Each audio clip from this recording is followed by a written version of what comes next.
Off you go. Okay. Thank you. Just because I applied to bring HBO into the country a few years ago. No, got nothing to do with that. I think if this... All right, I will reset the clock. What I'd like to say, Mr. Chairman, I find this to be a very effective way to run these kinds of things. It is. You might just consider this next time around. That is the most coherent thing we've heard from that side of the room so far. I would say your hearings, you're going to need a lot more air. That's all I can say. All right, Mr. Hennessy, you're on the clock as of now. I think the first thing you should really do in a judged event is thank the judges.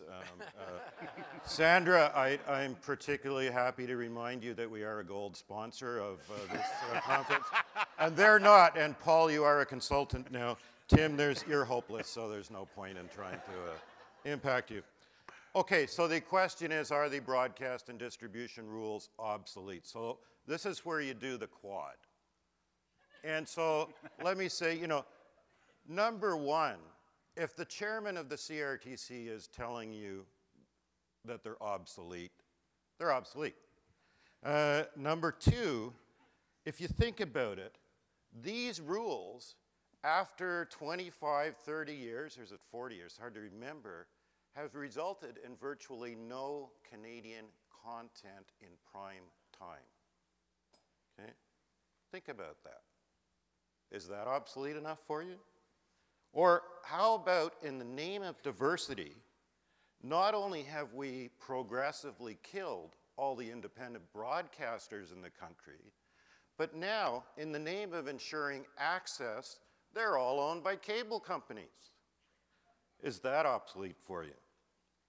Or over the last year, when we should have been debating national digital strategy, we've been sitting around talking about how to save breakfast television rather than how to save the storytellers who are supposed to be at the heart of the system. Is that obsolete enough for you? Aha, we're warming up now. So let me say, let's talk about national digital strategy, or maybe nationalist digital strategy. Because, I'm not sure what the role of the government is in a national digital strategy, but I know we need something, and I know we have to have a debate. But the government's broke. They have a $50 billion deficit, so they're not going to help you. You can't rely on the government for funding. You have to rely on the market. But with the internet, the market is the world. So there are opportunities here available to all the creators in the room, all the distributors of content, all the rights holders, to do something they've never been able to do in the regulatory box, and that's serve a market of 300 million people, 1 billion people, something we've never been able to do. So for us, that's all about investing in broadband platforms, and we're doing that without regulatory support, okay? But I think the critical issue for this audience is not about us, it's about you. And about you, I think, the issue is rights. At the end of the day, it's all got to boil down about rights.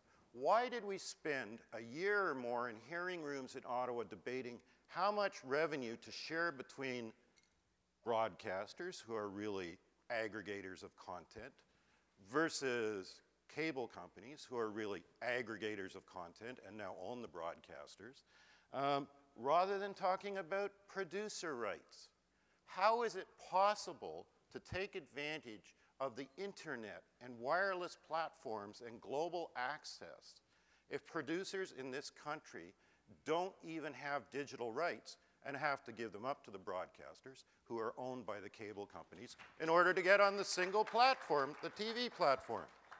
Why don't we talk about things like that? Okay, what about foreign ownership? If we really believe in a Canadian system, is it right for the government today to be discussing in private the idea of putting either partial or complete foreign ownership removal of the foreign ownership restrictions in a budget? Is that right? Is this what we want? Does anybody care in the room? Anybody?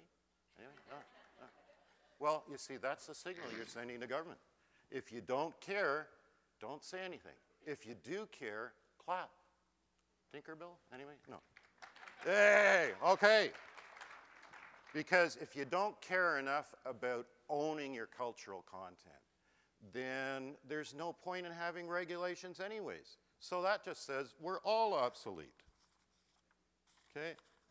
So to me, you know, let's dump the silly save the local TV debate. I think Conrad signaled what he's going to do in any event.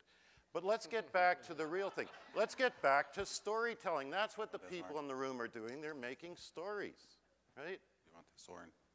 Yes. You know, that should be our moonshot, right? It's not about breakfast television. We can do breakfast television on wireless. We can do breakfast television on the internet. Local's not a problem. High quality Canadian production, whether it's documentary, whether it's drama, is the problem.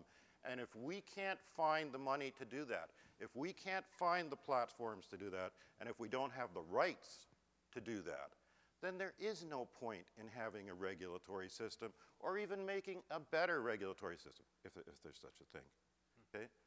The last thing we have to think about is that regulation was all about a box and protecting rights and, you know, priority carriage and ensuring that in return for doing certain things and making certain contributions, you were rewarded. That system has broken down, but it's also not the world that we're moving into, because the rules for access in the internet and on the wireless platforms have already been set. They're set around the principle of net neutrality.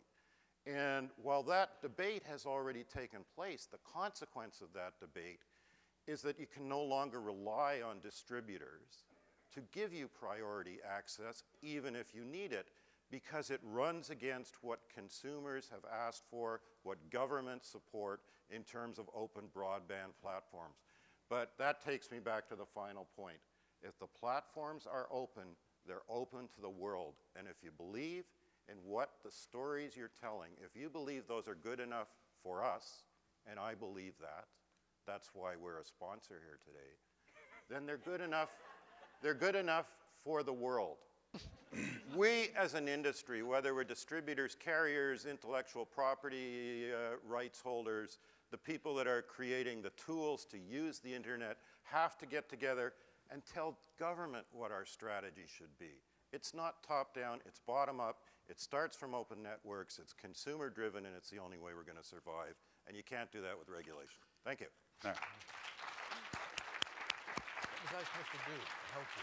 What was I supposed to do? I don't know. You look like you're headed for a goal till the end there. Now, we'll turn to our judges. Obvious pandering to the audience, maybe effective, maybe not. Let's have a look. Paul, first of all. That's a 9. Well, 9 minus 1 because he told you to fuck. Yes, that's the mandatory deduction. That's an 8. Sandra, is that net of the mandatory deduction or? Net. So that net, okay, it's an 8. And Simon Cowell, would you? 9. That before the deduction? Wow, did you give him a you're the 10? winner. He has to have a 1-point deduction for swearing at an official. You can't do that. So he's an 8, right? No, he's a 9. Oh, you just made that up, didn't you, to give him that? I'm going to let's split the difference. I'm going to call that an 8.5. Taking any ear guff. Both of you will be out of here before you know it.